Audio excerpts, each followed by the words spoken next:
Thanks for downloading this episode from Teachers Talk Radio. You can find the full schedule and listen back to all our shows at ttradio.org. Enjoy the podcast. Good evening and welcome to Teachers Talk Radio. Tonight we're going to bring you a very insightful discussion, and we have got a fantastic guest with myself tonight, Trudi Barrow, as we explore this topic of AI and imagination, crafting creativity in the digital age. Now, we all know artificial intelligence is transforming the way we teach, learn, create. But when it comes to subjects like design technology and art and creating, where hands-on making and human integrity has always been at the heart of learning, how does AI fit in? Could it be a partner, or does it risk making students passive designers? And to explore this topic tonight, we're joined by Trudi. Trudi is award-winning design and technology educator, consultant, and advisor, and she's won the 2022 James Dyson Association Excellent Award. There is probably somewhere in the background hidden away there for Trudi, and she works with a great array of schools and educators, and I know she's very passionate about sustainability and the role of AI in design learning. So it's going to be a perfect and brilliant conversation tonight as we really explore topics of, can AI be truly creative? Is it remixing human ideas? How does it work with our early years, and how can we balance it? So whether you are an AI enthusiast, a skeptic, or just curious about how it's shaping the future of creativity, this is going to be a fantastic conversation. So good evening, Trudi, and thank you for joining us. Thank you for having me. So can you give our audience a little bit about you and why what your passion is with education, with technology, and with AI, just to give a bit of a flavor? So I have been in education for 10 plus years. I left the classroom in July as a design and technology teacher and a previous head of department. Before I was a teacher, I worked in the theatre. So I was a theatre designer for the National Theatre on the South Bank in the UK. And I worked in what was called the Digital Drawing and Design Office there. And I decided that I wanted to do a PGCE and was umming and ahhing about whether to do it in design and technology or in art. Design and technology fit my skill sets better. So I took the leap and did a PGCE relatively late. And since the release of ChatGPT in 2022, I have been exploring AI in design education. My background coming from the digital design office at the theatre was that I've always been very involved with digital design in one way or another. And I sort of took that love of digital design across from the theatre into education. I was proficient on computer-aided design and Photoshop, and I was always experimenting and pushing those things. So then when I became a teacher, I carried on pushing those things and exploring those things. So it became kind of a natural progression that when generative AI dropped in the mainstream with that release of ChatGPT in 2022, end of 2021, was it? Or end of 2022, it's all been blur. A lot of educators sort of jumped onto the text-to-text large language models, exploring how it could be used in education. And because of my background and my interests and passions, I was exploring that, but I went straight in with both feet, exploring image generation and what that would mean in education. Yeah. So that's fascinating background, because that really leads to where your passion is as an educator. I had a TA who worked in theatre design, and the stuff that she could create and big picture, and it was incredible in terms of that. I just want a quick word to say thank you to a few key people who have helped put this show together. Kilo, who are winning the 100% free tour for thoughtful, inclusive classroom discussion. Students can instantly and simultaneously create an interactive map of discussion, deepening their subject knowledge and enhancing their critical thinking skills. Over 1 million educators and students already using Kilo and to make the world a more thoughtful place. So join them today at Kilo, KIALO-edu.com. And also, this show is brought to you in partnership with John Catt Education, publishers of professional development books and resources to support great teaching. Last week, I had the honor of talking to Saf Goshal about his new book about just getting people to talk about instructional design. And if you go to johncattbookshop.com, you can explore the full range and also use the code JCTTR2425 for 20% off your order. Now, we were talking about this idea of, was it AI, was it late 2022, wasn't it, that really came in generative AI. And you started to elicit your purpose and what interested you. Mm-hmm. And most looked to the text-to-text style, where it had quite an easy UI that you could put something in, iterative, and go back and forwards. But where did you see the vision for design technology, and actually how you could potentially use it? So what inspired you to explore that even more? So I think I started to look at image to image and text to image first, and then image to image AI generation. And I think that there were a lot of us in the education community that definitely jumped in with 2 feet. And I realized that there were a lot of experiments being done with the core subjects and with writing in particular, and with inputting prompts and getting outputs within text to text. And I fell in love with a certain tool that became a bit addictive. In those early days of the first time you try an image generator and you go, oh my gosh, I can't believe that's just come out of this tool. So I started experimenting and pushing that, and then I started to think, well, how could this be put into my teaching? How could I create resources with this? How could I expand my own personal creative practice and think and explore it for myself? But then how could I explore it for my students? Obviously, there were ramifications that, were there from the outset. So I had concerns around, oh my gosh, what's this going to mean for copyright? What's this going to mean for safeguarding? Students are going to fall in love with this and they're going to run with it faster than teachers are going to get their head around it. What's going to happen there? Like, how are the design education community going to handle this? What are the implications? And I know we're going to get into some of those implications. But I think that the best way for me to get to really unpick all of that was just to keep playing with it. And I always say, because I'm in design education, that when I use the word play, I really use the word play with like a reverence to the word. I'm not using the word play with flippantly. I really think that play is an entry into learning, and I really think that play is an entry into designing. So being in both, play to me is essential component of design education. So I knew that the best way for me to learn was to play. So I played a lot and made a lot of resources, and then started talking about it and talking to other people about it, and then started to sort of get into those conversations to unpick some of those ramifications. I think that there was a bit of pushback as well from the community, that it wasn't all rosy when I first started talking about this. I definitely think that I was jumping up and down screaming about it, or I felt like I was jumping up and down screaming about it, going, oh my gosh, this is amazing. This is fantastic. This is going to open loads of doors. This is going to have massive impact on education. It's going to have massive impact on design education in particular.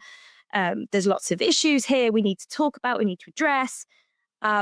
But I would say that the general attitude that I was met with was, oh my gosh, this is all new. It could be a fad. It's just it could be a gimmick, and we're not really gonna get our heads around this because we, and when I say we, I mean education, state education is so bogged down at the minute with surviving and the incoming Ofsted inspection that I was currently dealing with at my setting at the time. And there was always a reason to sort of say, can't deal with that yet, Trudi. We can't deal with that yet, Trudi. That's too much. Both, within whole school setting, and I still see schools going down that road of, whoa, let's just wait and see what happens. But also within my subject. A lot to unpack there. And I think we'll come back to this idea of play in a bit, because I love my time in reception because it is all about purposeful play. And I know we have both young children, we're looking at play. And I think that concept of play is a really interesting one, because we don't have time to play within confined parameters to actually really explore. But let's go back to the attitude a little bit. Have you seen attitudes change over the last, I can't believe it's only like nearly 3 years, isn't it, since generative AI has come in? But often there's, on one day, yeah, a really new project or a new thing that's come out that's going to be amazing. We jump on the bandwagon. Okay, no, this is too much, and then we find a middle ground. Have you seen that in the D&T community? Yeah, attitudes have massively shifted and massively changed over that time. At first, when I felt like I was jumping up and down screaming about this, like, everybody try it, everybody use it. Like, I want to talk to you about this. I want to talk about the issues around this. I want to talk to you about the magic of this. And I want to use it and play with it. There were a lot of people that were just too busy and too swamped to really take on anything that was new. And there was also a sense of, well, let's just wait and see what happens with this. There was also, in D&T specifically, the first response that I remember getting from the design and technology community and my colleagues at the time was relatively negative, because the first thing that the design and technology community did was panic about cheating. And I know that was across other subjects as well, but panic about how can we mark coursework if students can generate images? How do we know it's their own work? How do we address AI being used in coursework? How do we address, because I delivered an NEA, that the NEA became there was a fear around that. And there was a fear around it undervaluing creativity. And there were loads of headlines, weren't there, about copyright infringement, deep fake headlines. And there was also the background of sci-fi. There was a lot of teachers that were really reluctant to try this because they believed that it would infringe on their privacy, or that the robots would come and kill them in their sleep, all of this sort of stuff that, we chuckle about it now, but at the same time, that does come from somewhere, and that comes from sort of the reluctance to address it at first. But then over time, I've seen a change. Once the Department for Education sort of said, once we had a new government, and the Department for Education said, yeah, actually, we're going to address this, we're going to do this, we're going to start to work on projects, and we're going to invest in projects and talk about governance and policy forming and safeguarding, general safety. I think that then the top-down approach happened. But there was a real sort of push from voices talking about this, getting excited about this. And I've been privileged to be part of one of the Department for Education projects, which is writing resources for training materials, sort of entry level into AI, as in all use cases for AI. But obviously I come from a design background and an arts background. So hopefully I've been able to sort of represent those practical subjects and those design-based subjects in that work. But I do think it's shifted. I also did a lot of work with the exam boards, because I was one of the first people to sort of, like I said, scream about this stuff.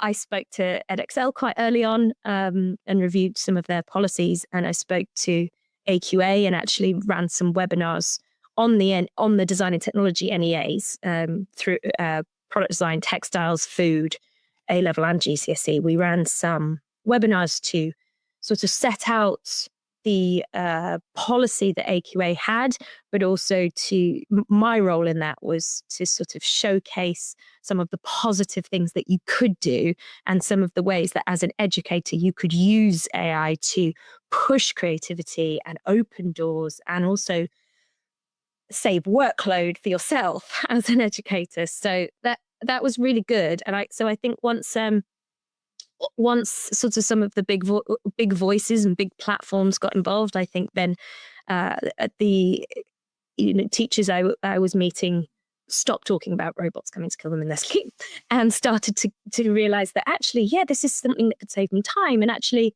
it's not going to infringe on my privacy the way that I thought it was. I'm going to try this. But I think also the one thing I really should say is that one of the things I was jumping up and down about was that the horse had bolted and it was happening whether educators liked it or not. And the students were going to do it. And we needed to understand what that meant. And we needed to get ahead of it and understand it and put in guardrails. And as the adults start to create tools and create programs that could be safe for students. And I think in some ways, it's caused us to have these conversations. I don't think we've had something in education that has come from many people and unknown to something that's at the forefront and could disrupt the way we think, the way we teach, the way we learn, the way we approach what school is and what the future looks like in such a way. So having these conversations, whether it is coming from the sci-fi, the robot's going to kill us, actually are ethical, but they are going to be ethical conversations and really, really important. When we look at what AGI is and everything else going forward, we've got to have those conversations. In some ways, it's given us depth that we've never really explored before.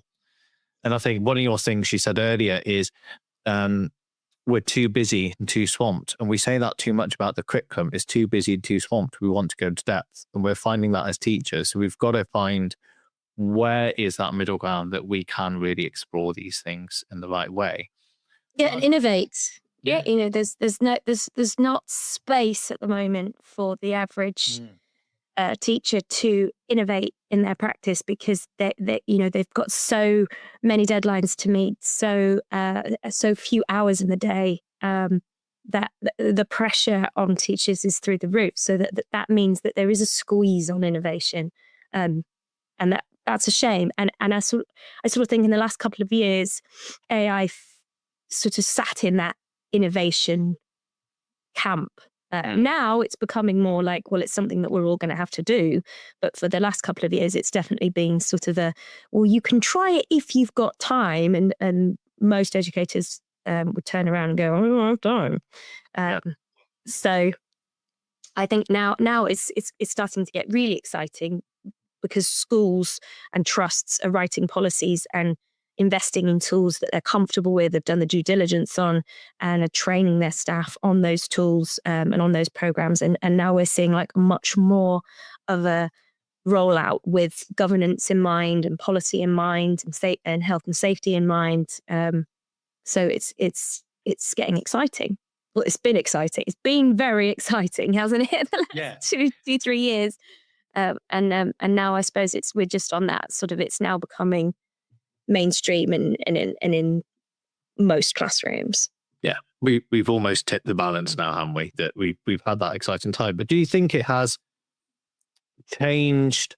Should we talk about innovation and creativity? Do you think it's changed how we define that? So I don't think so. I don't think it's changed what it means to be creative. I think we need to think of AI as a team member that sits alongside us. Some tools are just tools. It's an AI tool that will do one job. It may be a tool that can convert something into something else or augment something into something else. But then some of the big LLMs can be used more as a collaborator and almost like a team member. And I think it's almost like having another colleague, or even if you use the memory on some of these things and you feed it all of your thoughts and your and your philosophies, then it can also be a bit of a mirror back to yourself. If you prompt it correctly, it can sort of almost be like having a second version of yourself that remembers everything. That can be really, really useful.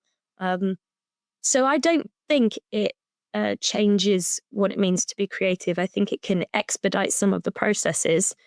But I was just saying to somebody recently that I think that in design,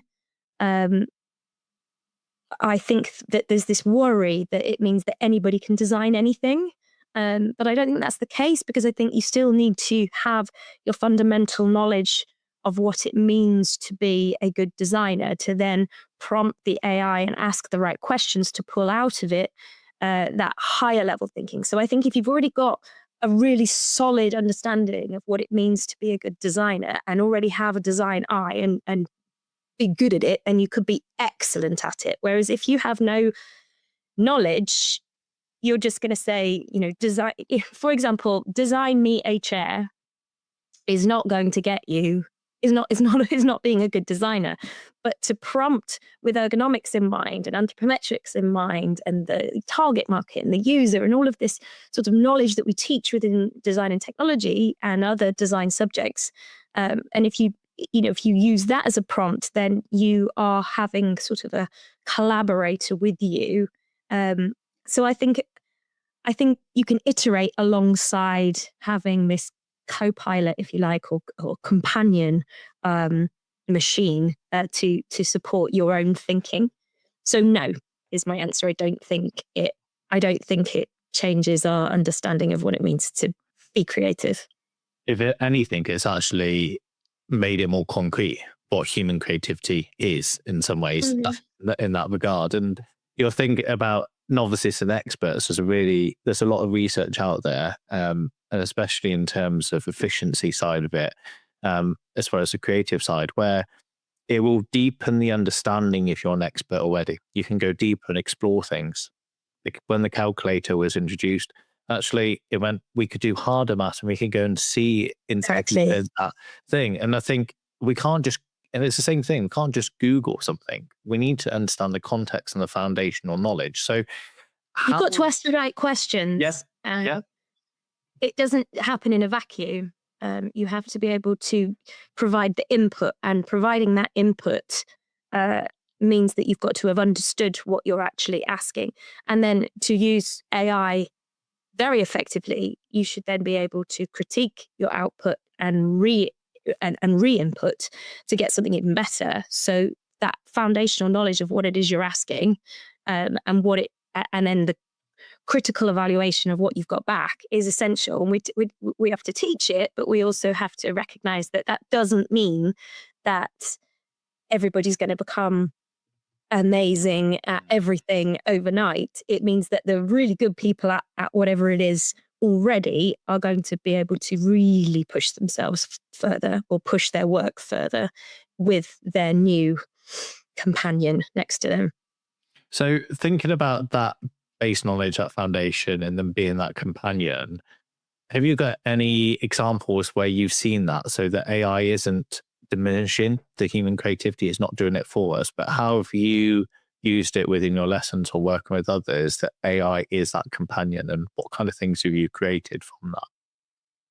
So I think that obviously for teachers, probably the biggest companion is a workload one. That's sort of the first thing that teachers latch onto is, oh my gosh, this is going to save me time, that precious commodity that none of us have in education. That's amazing. So I think that was sort of the first thing that I really realized I could do. And I know that, again, in education, a lot of people were trying that for text to text. And I was sort of thinking, well, in my visual subject of design and technology, how can I save some of my time? So I think one of the first things that I did was I was designing I was drawing an A3 resource that I was going to hold up in a lesson the next morning. And it was a last minute lesson plan. It was a year 10 group who had finished a project early. And we were waiting for the exam board to release the context for the year 11 NEA, which comes out towards the end of year 10. So I was going to do a mini project just for a couple of weeks.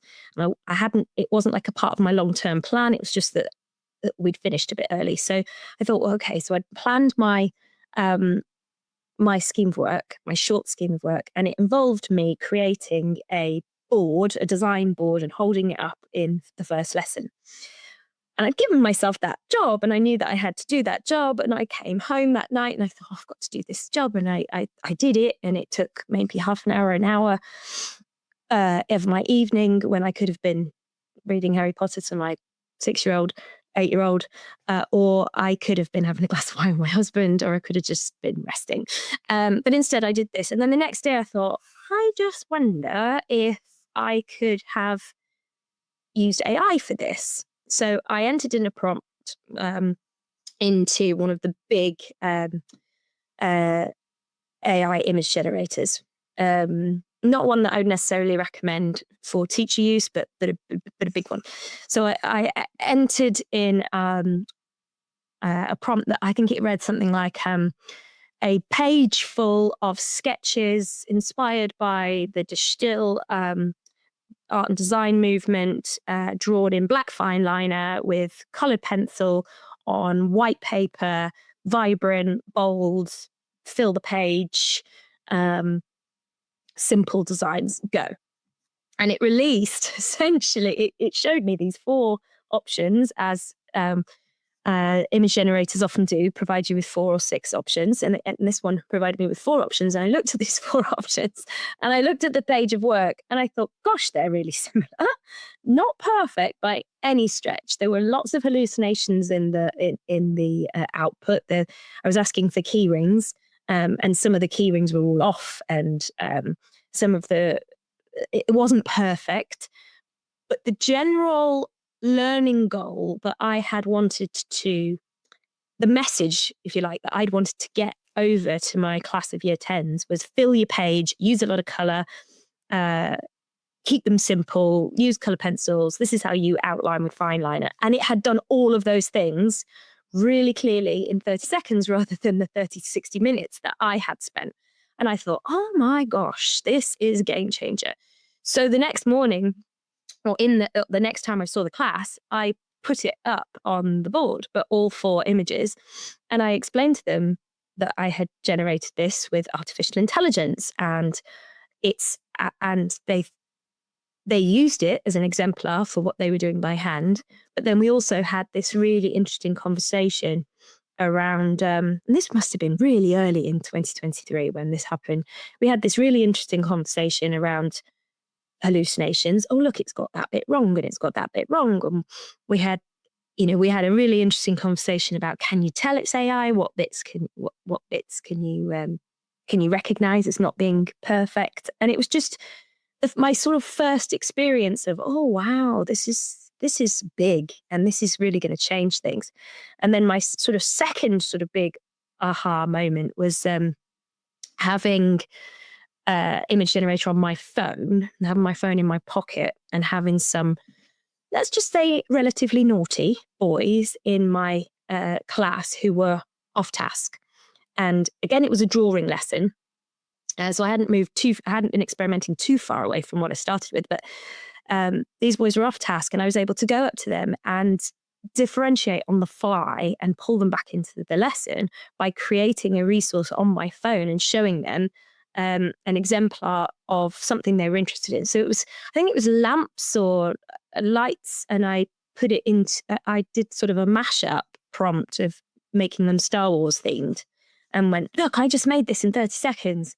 And, if this can do it in 30 seconds and it's all right, you can definitely do this, and look at this, and this could inspire you. And it pulled them back into the lesson, and they were really excited. And then when things started to get really exciting was when I started to do image to image and started to input sketches into AI and then get renders back, and seeing students blown away by their own work then becoming sort of magicked, and the motivation that gave them and the engagement went up. And obviously I was trying this maybe a little bit too early, because I then thought, maybe the student shouldn't be doing this, and maybe I should be checking out, doing my due diligence. And then I pulled way back, and then did a lot of due diligence on the right tools and the IP, for example, and knowing which tools were right for student use, and how could that work, and would it be, there was a lot to unpick. But once I'd unpicked it, there are some fantastic opportunities for student use as well as workload and teacher use. Yeah, and if any of our audience haven't seen the examples that Trudi shared, go and find her on LinkedIn. There's some fascinating examples, especially that image to image, because it gives pupils, if they're prototyping, whatever age almost, isn't it, where they can draw something. Actually, what does this look like with the right textures in it, with the right materials in it? What's it look like in the room? And actually, it's almost, as you're saying, it's a thought partner and a companion where you can go back and be iterative on your own a little bit before you have that support of a real expert to help. And you think you may have had a couple as a student, you may have had a couple go back and forwards before you go and get even more expert opinion, because it's a companion, it's a way of looking. But I wonder, how do you think it works with early years and that idea of image to image, where I know you have, and I've played around with it, and I went into a class this week where a teacher, they controlled the AI, but they took children's imagination of creatures, they drew them out, they wrote the prompt, the teacher then put that within the AI and created these mythical beasts that were a hybrid between two different characters. And that's inspired their writing for weeks because of it. And when I went in, they were so proud and so engaged with seeing actually what they envisaged in their head. And so where do you think that fits in with our youngest learners? Is there a way that we could do this safely in early years and with our young children to really inspire and engage and bring that learning and creativity out to them? So as I already mentioned, I have a 6-year-old and an 8-year-old at home, and I'm biased, but they're brilliant, and I think they're mega creative, although most 6-year-olds and 8-year-olds are at this point. But I have let them play, and by letting them play, I have done all of the actual physical inputting, but they've provided me with information. So back when he was 5 and she was 7, we did a little kitchen table project that you can find on LinkedIn if you scroll back maybe a year and a half, of creating monsters, a little bit like your mythical creature project that you were just talking about. And my 5-year-old used oracy skills to explain to me what his, I should say they both drew a sketch just with pencil on paper, with no colour, just literally pencil and paper of their monsters. My 5-year-old then used his oracy skills to describe the colours and the textures. He wanted it to be fluffy. He wanted it to be a cuddly monster, really. We read the Tom Fletcher books of My Little Monster and My Little Dinosaur, and you're nodding, and you think that you've got them too. Yeah, I've got 7, 7. How old are they? 7, 4, and 2-year-old. So everything you're saying is like these little things is that. Yeah. So he used his oracy skills. In other words, he told me what he wanted his monster to feel like, look like, what colours it should be, what materials it should be. He said he wanted it to be furry and fluffy and cuddly, and he wanted it to be in greens and oranges. And so I typed all that into a tool. I put his image, his sketch into the tool, and then he got his 4, 6 options. And he was so, wow. And my daughter did the same, but because she was a little bit older and because I'm a teacher with a teacher hat on, I made her write it all down, obviously. So she was using her literacy skills to write her sentences about texture and colour and material. And then we entered hers in. So I've sort of differentiated by age around my kitchen table on a Sunday morning. But I was the guardrail. I was the adult in the room. They didn't touch my laptop. I did all of that.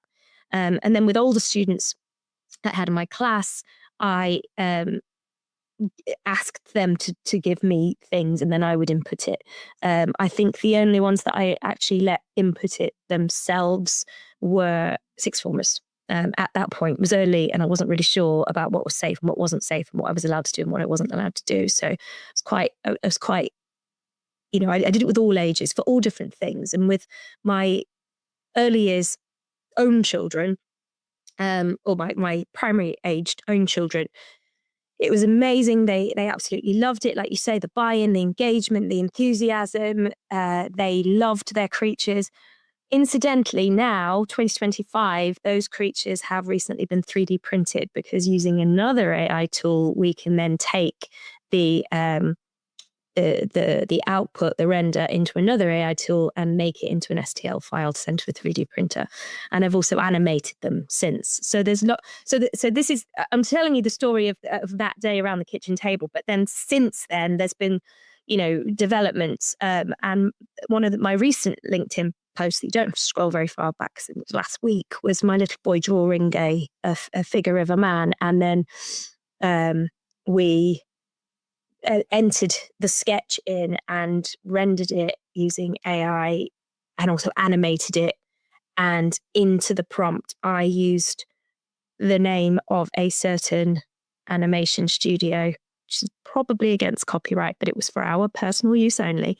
And then he basically made his own Pixar character. I said the word. And he was like, wow, oh my gosh, I've made my own character. And now he's 6, and he's running around saying, I'm going to make my own movie. I'm going to make my own movie. So for young users, if we put those guardrails in place and make sure everything's safe, and be sort of the gatekeeper of it, then I think that the magic and the creativity, like you said with the creative writing, is huge. But I've done the same processes with older students as well, and my pedagogical reasons for doing it have been different depending on who I've been doing it with. So with GCSE students, they might have been experimenting with texture, or iterating with color, or trying to figure out what looks good or what works, or augmenting a CAD model into different environments, or augmenting a architecture sketch into different materials. Or with sixth formers, you really push it and take complex CAD models and then render them in all sorts of different ways, and put them into different branding scenarios, and animate them, 3D print them, input the STL files into Fusion or really complex CAD programs, and expedite that process so it can be added into the complex design process. And I follow a lot of professional designers that are experimenting with this stuff, and then try and pull that back down and think, well, if professional designers are doing it in this way, how can we in the design education community be doing simplified versions with sixth form? How can we do it with Key Stage 4, 3, 2, 1 and early years? So I think the other thing I'd say about early years that I think is really important, and by early years I mean early years, like preschool, reception age, I think it's really important that we talk about AI to the students, because they're using it all the time. I don't know about you, James, but my children talk to Alexa all the time. And Alexa will, put Stephen Fry on reading Harry Potter of an evening, or play Taylor Swift really loudly in the morning.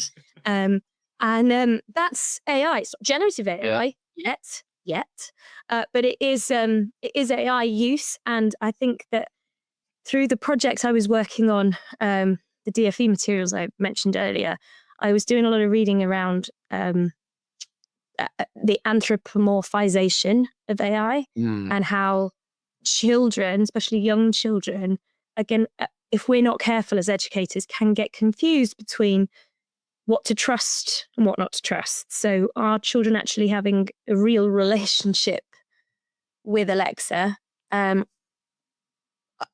in a way that actually could lead to them over trusting AI, or there's horror stories around things. I won't say what the horror stories are, but you can go and find them, of children over trusting the outputs from AI. And I think that means that we do need to explicitly early tell students this is not a real person, this is not a human, this is a machine, and embed that critical analysis of outputs from generative AI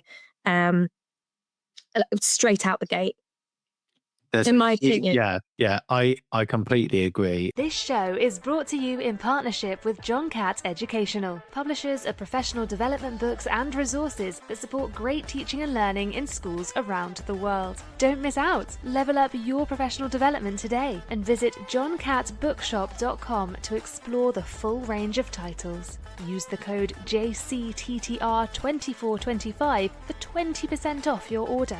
Happy reading. In this week's education news, The Guardian, The Standard, and several other newspapers report that the Education Secretary, Bridget Phillipson, pledges to tackle chronic skills shortages by abolishing the Institute for Apprenticeships and Technical Education and replacing it with a new body called Skills England. The bill, which will transfer the functions of the Apprenticeships and Technical Education Institute, reached its second reading in the House of Commons and was passed by 317 votes to 55. In support of the bill, Phillipson said, "The skills gaps that we face in our country deny people the opportunity, the power and the freedom to choose the life that they want to live." Critics of the bill argue that the new body, Skills England, will not be truly independent and will not have the respect of the profession. Phillipson responded by saying this approach was necessary because of the urgency of the skills shortage. Periodical Schools Week carries the story of ex-schools inspectors who have launched the alternative big consultation on Ofsted report cards. Former senior officials behind the alternative big listen last year fear that current proposals to change the inspection system are being presented as take it or leave it. Frank Norris and Colin Richards have therefore created the alternative big consultation to independently gather opinions on plans for new report cards. The survey, which launched this week and closes on April the 4th, will run alongside Ofsted's own official 12-week consultation, which closes on April the 28th. The alternative big consultation comprises the same questions as the government's own consultation on the plans, but also asks respondents if they believe the proposals are fit for purpose. Many teachers and school leaders have expressed their view on the proposed report card model that it's hardly an improvement and contains many of the weaknesses of the previous system. Also in the news this week, the Daily Express covered a story with the title, "Save Our School Playtime." It went on to explain that experts warn of dire consequences as the break times in schools are cut. A report by the Raising the Nation Play Commission found outdoor playtime at school is being squeezed out of children's lives and must be restored. The Guardian carried a story under the headline, "Ministers urged to add audio books to England's new schools curriculum."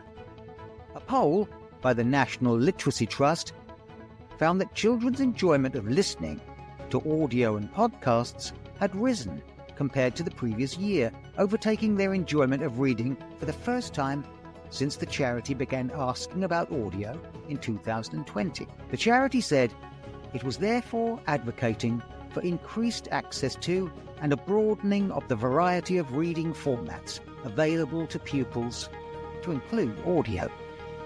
Jonathan Douglas of the NLT stated, "In recent years, we've seen a steady rise in children's enjoyment of listening to audio and uncovered the myriad benefits it can bring, from sparking a love of reading to deepening learning and boosting well-being." TES Magazine reported this week that primary school PE training was woefully inadequate.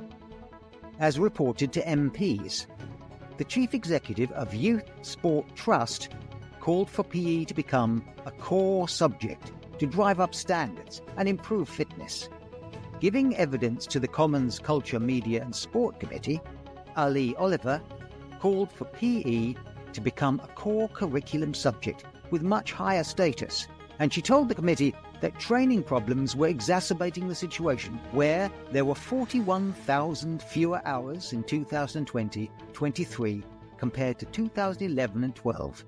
Less than half of children are getting what the chief medical officer recommends as the minimum amount of activity. More worryingly, we know that 30% of children get less than 30 active minutes a day.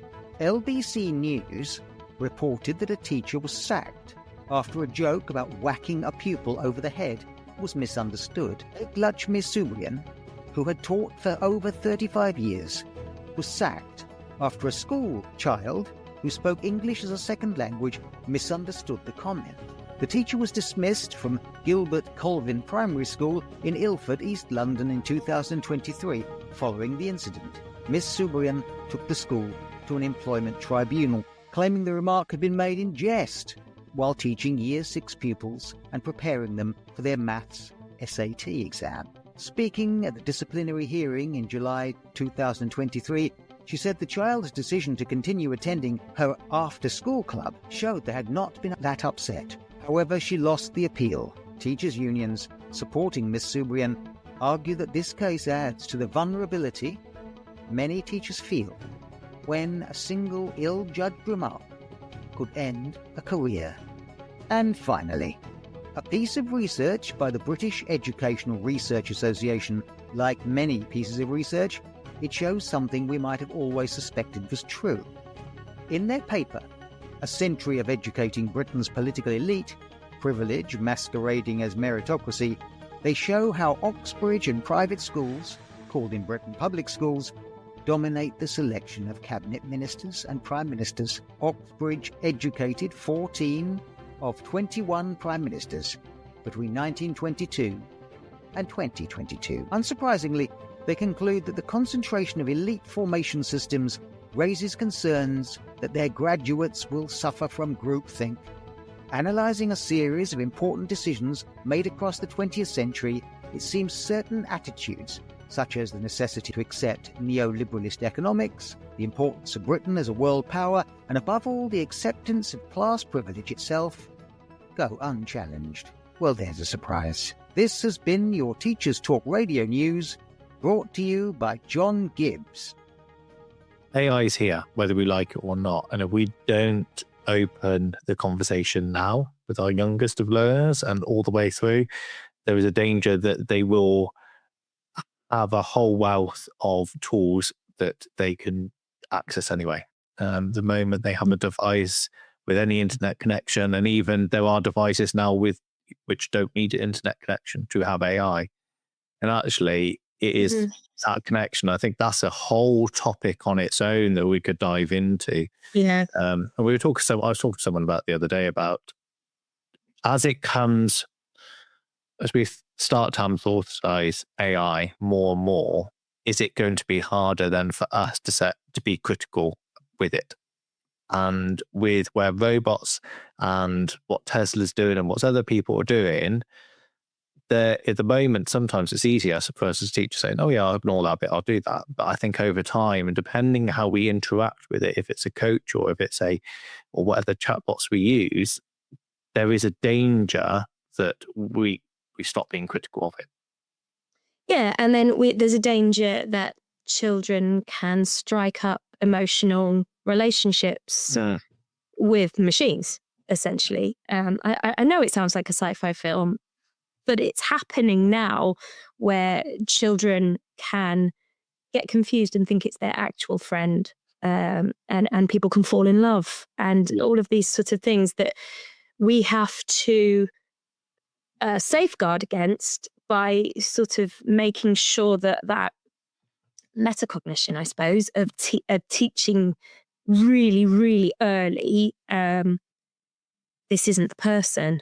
And because of that, these are the, it can get things wrong, and we need to sort of introduce that at the same time as stranger danger, I think. I mean, my daughter gave me a real telling off the other night for not saying thank you to Alexa. I said, Alexa, turn off. And she went, oh, Mummy, say thank you to her. And I went, oh, red flag. That's kind of what I've been reading about. And it's happening in my own house. Oh my gosh. So I sort of sat her down and said, I'm really happy, proud of you that you're reminding me to say my pleases and thank yous. But Alexa's not a real person. She's not really a she. It's an it. And we had this whole conversation, and I did, as a parent, sort of educated what I think maybe needs to be part of our curriculum across the board, and an awareness of that. Yeah, I think that is. And we've just had a comment in that I think is actually quite relevant to where we're looking. And JBL put, AI in the hands of teachers like you, Trudi, could be ultra effective, but teachers who aren't technically competent can seriously struggle. And I know you're working with the DFE and others in terms of this AI literacy and those guiding principles. But I wonder what your initial thoughts on how, let's think about the implementation or the understanding from teachers. What do you think are some of the basic things that we should all know around the use of AI and the integration of it? I think that at this point, I think all teachers should have tried it for themselves, because virtually all students have. So I do think there's a responsibility for teachers of what generation are they? Gen Alpha, to sort of realize that this is a different generation growing up in a different time, and therefore we have to acknowledge that and stay up to date. So I think there's a professional responsibility to enhance our digital literacy as much as we possibly can, and that CPD on digital literacy has to be big right now in 2025. And in that digital literacy now, we have to be trained to understand the ramifications of AI, but also the benefits to us as educators for using these tools. So I completely agree with this comment that it could become a chasm between educators who are flying with this, using it all the time, and using it in their own practice and lesson planning and work, and automating a lot of their own processes, as well as providing students with opportunities. And then those teachers that are nervous of this. I do think, though, that is, it's massive right now because it's such a big topic, but I do think you could argue that it's the same as when computers first came out and teachers suddenly had to understand word processing, or Excel spreadsheets first were expected to be understood by teachers, or a school suddenly becomes a Google school and everybody gets Google Classroom, or an Apple school or a Microsoft school or whatever, and they start to use these ed tech programs. I think that school leadership has a responsibility, in my opinion, to train its staff to be up to date with digital literacy across the board, and hopefully projects like the DFE Chiltern Learning Project that I'm currently working on will help with that. And I know that there are other major projects that are being done on a big scale to provide resources and training materials for teachers. I know that there are some of the big ed tech providers and some of the big organizations, like the ones I just mentioned, are providing their own training materials, often for free. But as I said earlier, one of the most valuable commodities in education is time. So I think that it's really down to school leadership to understand that digital literacy is something that has to be a priority, and make time. That's easier said than done, because there's also all sorts of priorities in schools. but it is being used by the students, and we do have a responsibility to stay up to date. And I say that a lot to design and technology teachers. Design and technology is your subject title. If you're not up to date with technology and technological advancement, you're letting your subject title down. But I do think that it's every educator's responsibility. Yeah. And going back to this idea of creativity, my oldest, who's 7, and he's almost like a typical boy, a little reluctant to write, but his imagination is great because he loves to read, or he loves listening to stories. And every time we go to swimming on a Saturday morning, we drive down the hill near the Malverns, and ever so often it's foggy, so you can't see the Malverns. And we've just joked this idea that actually the giant's stolen the Malverns. And it was last weekend when they were ill, we were creating an ebook, and that started from a sketch to creating it. And that's really inspired him, and it's given him, he's been able to iterate, because actually it's not what he wanted, but he likes that idea. So we went down that route, and it's fascinating. And when we get all our cousins, brother-in-law's got a 3D printer, and there's 5 of them. And last time I did like a video project with them, with the boys, and they were editing and doing stuff. But yeah, I know next time we're going to be creating these little 3D models, print those overnight, and characters. So we'll have them somewhere. We'll get that going. But I wonder then, because there is a danger, especially when you start using AI to do your thinking for you, put something in, you take it straight away. So how can we guide students and teachers to use AI as a tool for exploration rather than just a shortcut to get to that final product or output that we want? The first thing I say about that is your story about the Malvern Hills is a gorgeous story, and it reminded me of a story that I've told a lot of my little girl when she was 6. So yeah, 2 years ago, we were reading The Magic Faraway Tree at night, and we ended up, through my research and my playing with EdTech and AI, we ended up spending this magical hour, like your time about the giant stole the Malvern Hills. We spent this magical hour creating an immersive room within a tool that could do 360 image generation, and then linking into that other AI generated images. And one thing that really struck me, and I think you alluded to this, is how the younger students are not prepared to take the first response. They are very keen on iterating. We had to create, in this little project we set ourselves, I don't know if anybody's ever read The Magic Faraway Tree or knows the story, but there's a character called Moonface, and he has a face that looks like the moon. And he's smartly dressed, and he's described in the story. And so we generated an image of Moonface, and we came up with the prompt together. And it was a lovely conversation with juicy vocabulary. And I was really proud of her because, we were sort of saying, can we think of another word for that? Can we think of another word for that? And we were just iterating. But she, age 6, was adamant that I hadn't got it right, or that the AI hadn't got it right. And she said, well, his nose would be narrower than that. That's not what he looks like. Enter this in, or what's another word for this? Or how can we change it? So her determination to get it how it was in her mind's eye was quite, I remember thinking, oh, wow, okay, this is different with the younger students to the older students who, to then come back to your question, maybe, and I don't want to paint all teenagers out as lazy, because that's a stereotype that gets bandied around a lot, but they potentially could be more likely to go, yeah, all right, that'll do, for the first answer. But then I think it's our job as educators to instill those critical thinking. I mean, in design and technology, we have a brief, we have a specification that students would work to.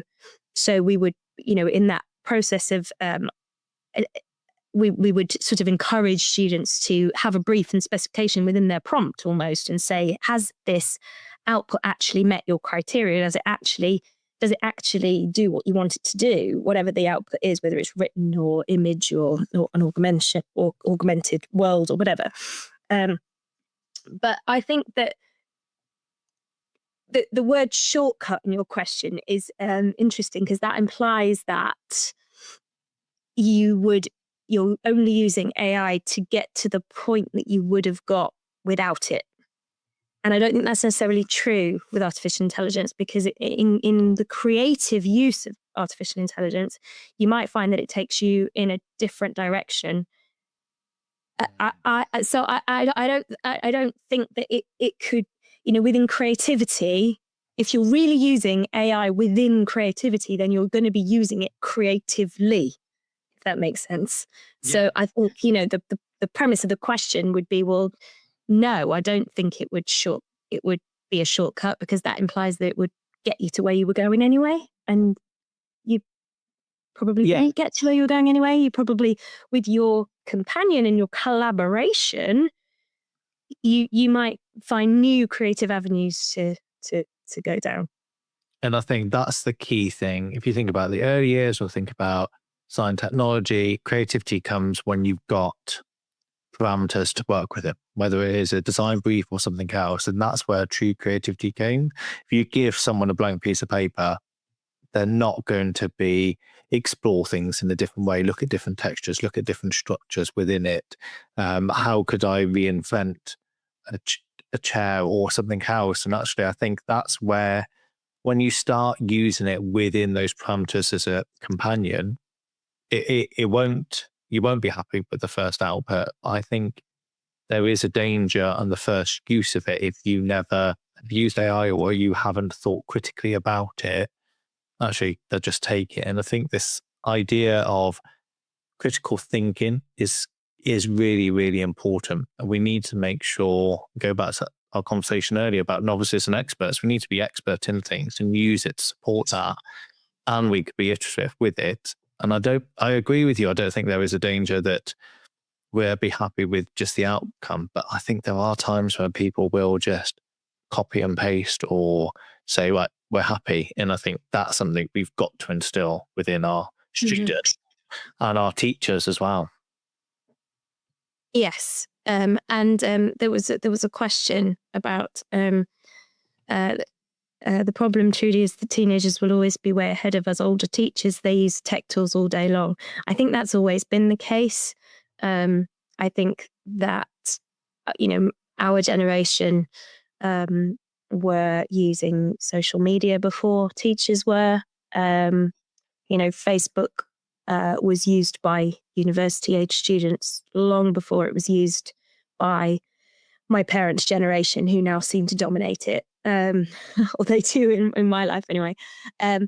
So I think that sometimes there's always been the students get there first, but I don't think that's a reason not to do it. I think that just means that we have to try our very best to stay up to date with it, and also do our due diligence on the health and safety implications, so that within a school setting, we know that the access to AI is safe and guardrailed, and we can also teach the philosophy behind the critical thinking, the philosophy behind the de-anthropomorphization, and the ethics, all of those things, bias, all of these things need to be addressed head on in schools, so that when the students are running with this in ways that maybe we can't even imagine, they at least have that foundational ethical understanding of what's right, what's wrong, and how to do it safely. But also, I do think that it does have some amazing opportunities for us as educators to help us. There are some fantastic tools for workload reduction and lesson planning and ideas and resource generation. So there's a lot of opportunities, but yeah, I think that question, I think it's always happened in one way or another. Yeah. And I would just want to say thank you for the 200 people who are listening live to this, and also to our sponsors who make this possible. Kielo, who's a BET award-winning is a 100% free tool for thoughtful, inclusive classroom discussion. Students can instantly and simultaneously create an interactive map discussions, deepening their subject knowledge and enhancing their critical thinking skills. Over 1 million educators and students are already using Kilo to make a world a more thoughtful place. So join them today at Kilo, so KIALO-edu.com. And this show is also brought to you in partnership with John Catt Education, publishers of professional development books and resources that support great teaching and learning in schools around the world. And just last week, I had Zach Groschel on with me talking about his book as well, about just get them talking about instructional design and what that looked like. So visit johncattbookshop.com to explore the full range of titles and use the code JCTTR2425. That's JCTTR2425 for 20% off your order. Now, what are the things with AI and with design and the world at the moment is this idea of sustainability and designing for the future. And it's got a huge potential, I think, of creating sustainable solutions, whether through material selection or through iteration and through almost prototyping, and the fact that actually we could be a bit more efficient in that process. So where do you think AI fits with that in creating a more sustainable product or solutions or design process even? So as you said in your very lovely introduction of me, other than AI in design education, one of my other sort of major passions is climate change education and sustainability in education. And I struggled for a little while of marrying the two together, because obviously when we generate an image, which is sort of, as I said, my starting point into this, there is implications to the power that we use, more power than maybe the average user would recognize, because it's not tangible. Our impact on the environment when we use AI is not tangible like it is if we buy a plastic bottle and put it in the normal bin instead of the recycling bin. We can see that, we can feel that. We can get berated by our children for that, which I do or have been known to in the past. But because there's no tangibility to the impact of AI on the environment, it's not easily accessible. We sort of this is part of our responsibility to teach that is, do you actually need to render this image in this way? Does it have benefit? Or are you just doing it for fun or thinking about it? In the same way that, would you boil your kettle all day long? No, you wouldn't. You'd boil your kettle when you needed the hot water. So there's just sort of that to bear in mind.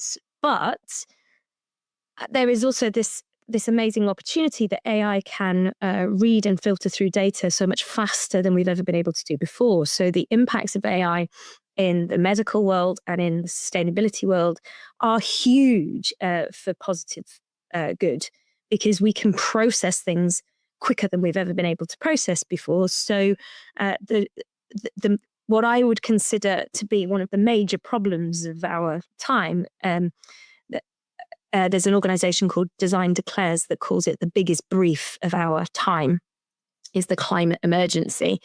And to address that brief, if you like, to address that problem or solve that problem, we've now got this collaborator that can process data fast, can come up with new solutions, and can use our existing knowledge of a situation and push it forward. So I think that there's two sides to the relationship between AI and sustainability. There's the everyday use of AI and the impact right now on the environment from the big servers and the use of water, the use of electricity. But then there's also this, well, yes, but it could potentially help us solve some of these problems, and it could help us address some of these things. So it's a really difficult one. And I think it's a conversation that isn't had enough really in the AI education community. It is mentioned a little bit, and I do try to talk about it because I'm still not quite sure about it, because obviously I'm so excited about taking a sketch and then turning it into a beautiful render and then animating it and then taking that animation and turning it into an STL file and then 3D printing it and then going back again. That's amazing. Look at the learning opportunities and the opportunities for students, the opportunities for me. But then there's that sort of underlying, how much power did I use to go through that process that I've not seen? And did I actually have to go through that process for a benefit of who's going to benefit? And it's a balancing act, isn't it? So it's a difficult one. And it's a difficult one because we don't see it. And I think that's the hard thing. We don't sometimes see the immediate impact of the environmental or the sustainability. Actually, we need to make sure that is part of the conversation from now almost to really bring it into the forefront to see. Because I think for me, I can see sustainability in terms of the feedback is really important. That your initial idea is always something you're going to be iterative about, however you approach it. But I think having it as a thought partner to go through a project or to go through something back and forwards, to create a prototype and 3D print that in something like that before you even go to manufacture it, that whole manufacturing side of it is going to be really exciting, actually. It's going to hopefully streamline it and have products that we don't have this throwaway culture. And I think there's too often we have things and throw them away in single use. And I think actually this could potentially open up new opportunities in that. Yeah, absolutely. And I also think that this new generation coming through, Generation Alpha, are coming into a world with climate anxiety all around them. And, primary education is really hot on sustainability across the curriculum. So when the current primary cohort come into secondary, we'll see that knock-on of sustainability being right at the forefront of young people's minds at the same time that AI is at the forefront of their minds. And so that relationship between the two is inevitable, whether it be that one solves the problem of the other or whether it be that one makes the other worse, is sort of this ongoing balancing act. Excellent. So we've obviously covered an awful lot, and I think there will be things that tonight we could go into even more depth and explore. But I wonder what your thoughts are, or considerations probably, in a rhetorical sense, about AI in the assessment realm, especially when we're looking at creative work that's very subjective to the opinions, or whether it is against the design briefs. Does it fit? Does it have a role? Or is it something that actually we shouldn't be considering, and that we should still keep the human in the loop in that element as well? So the assessment of subjective arts and creative outputs is incredibly hard.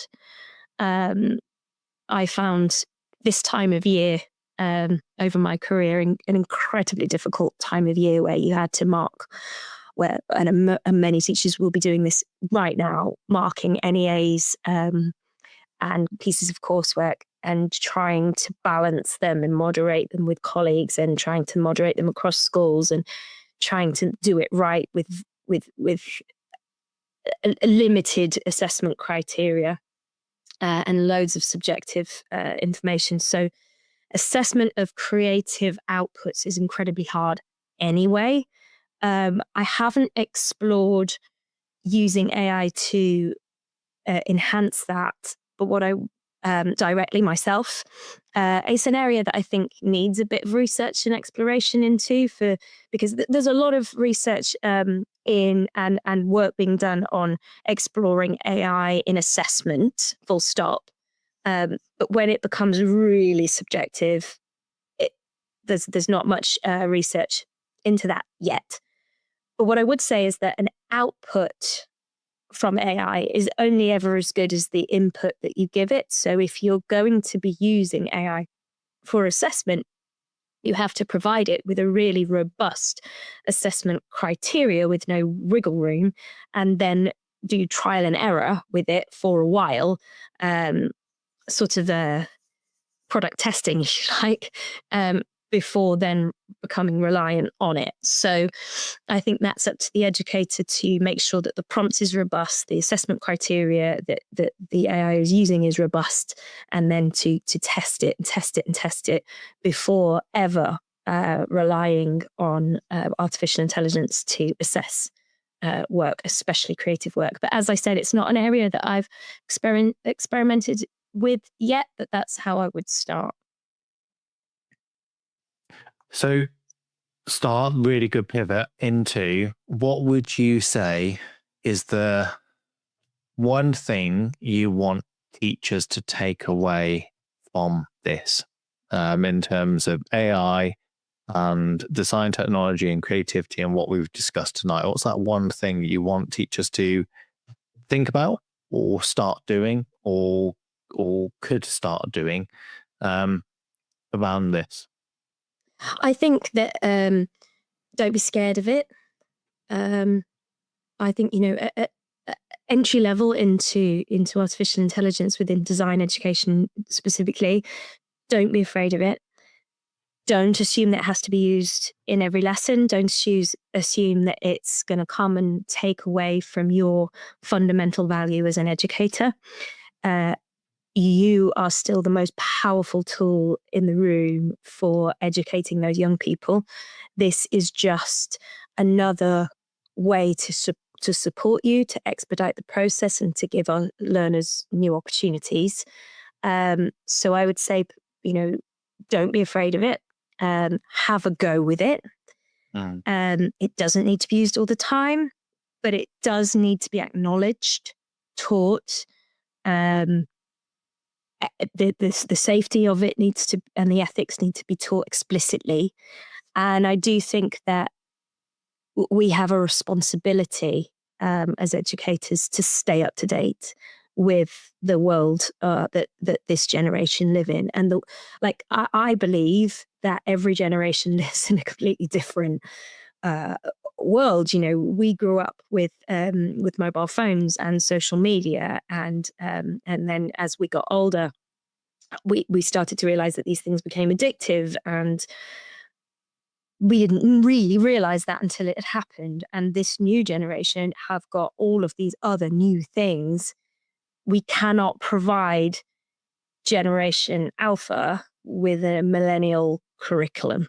We just can't. We have to stay up to date, and we have a responsibility to learn about these things. And I think that government realize that, and big organizations realize that, exam boards realize that. And I think we're going to start to see these new approaches to this CPD to take away that fear and to give teachers the confidence to address this stuff head on. And like I said, not in every lesson, but to use it as a tool to support them as well as talking about it with the students. Beautifully put. Don't be scared. Don't use it. But it's our responsibility to be aware. And I think it's really well done. And also have a play. Yeah. Play. Come don't be scared. One of my other experiments. Just play with it. See what happens, and you might surprise yourself with what the outputs that you get. And there is huge opportunity to really redefine what we can do as well. So it's an exciting time to have a look. And thank you so much, Trudi, for what has been a fascinating conversation on Teachers Talk Radio tonight. If you want to listen to this show back, we will be available on Spotify, Apple Podcasts, and Podbean, any of your favorite podcast players. And please have a look at the rest of the shows on ttradio.org. Thank you to our sponsors, Kirio and also John Catt Publishers, who this wouldn't be possible without. But thank you for everyone who is listening and live, and we look forward to continuing this conversation. You've been listening to Teachers Talk Radio. Tune in live and listen back at ttradio.org. We look forward to hearing from you next time on Teachers Talk Radio.